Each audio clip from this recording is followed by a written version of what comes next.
आषाढी वारीचा जल्लोष आता शिगेला पोहोचलाय। टाळ मृदंगाच्या गजरात आणि ज्ञानोबा तुकोबाच्या जयघोषात लाखो वारकरी पंढरीच्या वाटेने मार्गस्थ झालेत।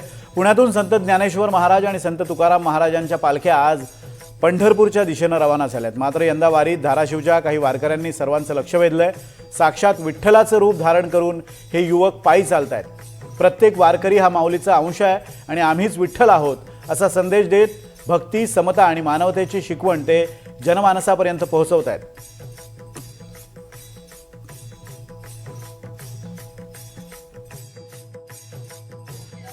आज पुण्यामध्ये दोन्ही पालख्यांचा जो मुक्काम होता, या दोन्ही पालख्या पंढरपूरकडे मार्गस्थ होत आहेत आणि हे सगळे वारकरी जे आहेत ते विठू नामाचा जयघोष करत आता दिवे घाटातून पुढे जाणार आहेत। मात्र माझ्या सोबत हे विठ्ठल माऊली आहेत आणि विठ्ठल माऊली देखील या वारीमध्ये पुढे चाललेत। तुम्ही स्वतः विठ्ठल माऊली आहात, काय वाटतंय? आनंद वाटतो सगळा। लोकांना बघितल्यावर उत्साह असं वाटतं की आपल्या बरोबर चलतेत लोक आणि तुम्हाला सोबत घेऊन सेल्फी काढतात लोक, तुम्हाला सेल्फी पण काढतात। मला बी हे वाटतं जरा आनंद वाटतो सगळ्यांना सेल्फी काढल्यावर। विठू चरणी तुम्ही काय मागायला चालला? काय नाही, सगळ्याला सुखी ठेवू म्हणून सगळ्यांना सुखी ठेवू। तर ही विठू माऊलीची खरं तर भावना आहे जनतेप्रती। या विठू माऊलीचं हे सगळं रूप त्यांनी साकारले, ते काय कसे विठू माऊली तयार केले? मी जशी डोक्यामध्ये कल्पना आली ते पांडुरंगच बुद्धी घालणार त्या वृत्तीने त्यांना सजावट केली। त्यांची तब्येत पण कशी आहे, जशी की पांडुरंगाची आहे त्या पद्धतीने यांना मेकअप केला। कुठून आला तुम्ही? उस्मानाबाद डिस्ट्रिक्ट, धाराशिव। धाराशिव मधून आला? हो, धाराशिव। आता हे संपूर्ण रस्त्याने क्रमांक दिंडी आहे आमचे।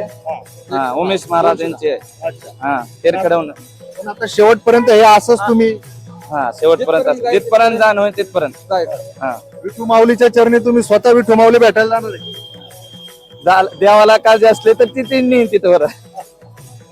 अशा पद्धतीने विठू माऊलीचं जे रूप असतं ते खरं तर प्रत्येकाच्या हृदयात साठवलेलं असतं।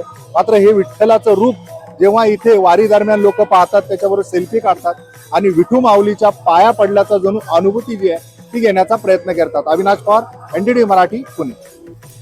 तर संत मुक्ताबाई यांच्या पालखी सोहळ्यानं आज बीड नगरी भक्तिरसात अक्षरशः न्हाऊन निघाली आहे। सर्व संतांची भगिनी आणि चांगदेवांच्या गुरु म्हणून ओळख असलेल्या संत मुक्ताबाईंच्या पालखीची तब्बल 300 वर्षांची अखंड परंपरा आजही जपली जाते। वारकरी संप्रदायात महिला संतांच्या नेतृत्वाचं प्रतीक असलेल्या या पालखी सोहळ्यात हजारो महिला भाविक सहभागी झाल्यात। बीडमध्ये आगमन होताच मुक्ताईंच्या पालखीचं जल्लोषात स्वागत करण्यात आलं। संत मुक्ताबाई आणि बीडकरांचे जिव्हाळ्याचे संबंध आहेत, पुन्हा हे नातं अनुभवायला मिळाले। साधू संत येती घरा तोची दिवाळी दसरा या अभंगाची अनुभूती बीडकरांच्या सेवाभावातून दिसून आली आहे।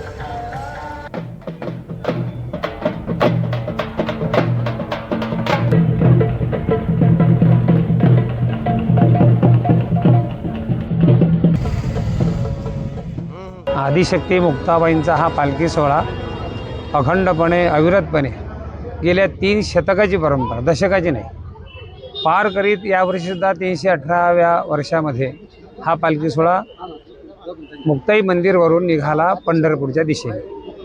बीड शहरामध्ये त्याचं अभूतपूर्व स्वागत भूतकाळामध्ये होत होतं, वर्तमान काळामध्ये आणि भविष्यातही होईल। बीड शहराचं आणि आईसाहेबांचं एक अनन्यसाधारण महात्म्य आहे। त्या अनुषंगाने इथलं शहर एक मुक्ताबाईमय वातावरण या शहरामध्ये दरवर्षी होत असते। त्यावर्षी आमच्या पालखी सोहळ्यामध्ये लाखीने हजारोच्या संख्येने वारकरी सहभागी आहेत। विशेष बाब म्हणजे तरुण वारकरी खूप आहेत। आज ज्या तरुणाला या विचाराची, या वारीची गरज आहे। आषाढी वारी म्हणजे श्रद्धा, सातत्य आणि विठ्ठल भक्तीचा अखंड प्रवास। संत निवृत्तीनाथ महाराजांच्या पालखीचं आज अहिल्यानगर तालुक्यातल्या पिंपळगाव माळवी इथं आगमन झालं। याच वारीत सिन्नर तालुक्यातील मुसळगावचे 81 वर्षीय ज्येष्ठ वारकरी सर्वांचं लक्ष वेधून घेत आहेत। सलग 41 वर्ष वारीचं अखंड व्रत जपणाऱ्या या वारकऱ्यानं सुरुवातीची 33 ते 34 वर्ष पायीवारी केली। मात्र वयोमानामुळे चालणं शक्य नसतानाही भक्तीची वाट सोडली नाही। गेल्या 8 ते 9 वर्षांपासून ते सायकलवरून पंढरीची वाट चालतायत। स्वतःसाठी काहीही न मागता समाजाच्या सुखशांतीसाठी विठ्ठल चरणी प्रार्थना करणाऱ्या या ज्येष्ठ वारकऱ्याची जिद्द आणि भक्ती अनेकांसाठी प्रेरणादायी ठरते आहे।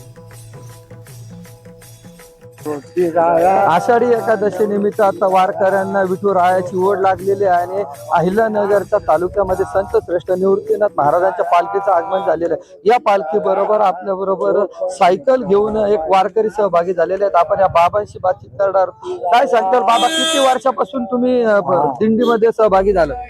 मी जवळजवळ 41 वर्ष झाले। हो, 41 वर्षापासून आपल्याला देवांनी सांभाळलं, अजूनही मी सांभाळतो। हो, तो काय आपल्याला कधीही वाईट करणार नाही। आपण कोणाचं वाईट केलं तर देवही मग त्याला सहाय्य नाही। हो, आपण जर कोणाचं देव करून जर वाईट केलं, देव त्याला सामोरी नाही, मग देव त्याला वाईटच करणार। मग किती वय आहे आता तुमचं? मा वय 81 या शिवरात्रीला। आता ही शिवरात्र झाली ना, 81। आता सायकल किती वर्षापासून सायकल घेऊन वारी करताय? 8 वर्षापासून, रक्त कमी पाहिल्यापासून 8 वर्षापासून। काय मागणं आहे विठुरायाकडे आता? हे सुखच द्यावा, शेवटपर्यंत सुख, आणि जायच्या टायमाला सुख, बाकी काही नको। तर आषाढी वारीच्या पार्श्वभूमीवर पुण्यातील हडपसर आज अक्षरशः वारकरीमय झालंय। संत ज्ञानेश्वर महाराज आणि संत तुकोबा महाराजांच्या पालखी सोहळ्याचं भव्य स्वागत करून वारकरी संप्रदायाप्रती आदरभाव व्यक्त करण्यात आला। शिवसेना पुणे शहर प्रमुख प्रमोद नाना भानगिरे यांच्या पुढाकारातून आयोजित या सोहळ्यात हजारो वारकऱ्यांचं टाळ मृदंगाच्या गजरात स्वागत करण्यात आलं। यावेळी श्रीमती श्रेया योगेश कदम यांच्यासह अनेक मान्यवर उपस्थित होते। विशेष म्हणजे शिवसेना नेत्या शायना एनसी यांनीही वारकऱ्यांसोबत फुगडी खेळत वारीचा आनंद अनुभवला। भक्ती, सेवा, संस्कार आणि सामाजिक ऐक्याचा संदेश देणाऱ्या या सोहळ्यानं हडपसर नगरी विठ्ठल नामाच्या गजरानं दुमदुमून गेली।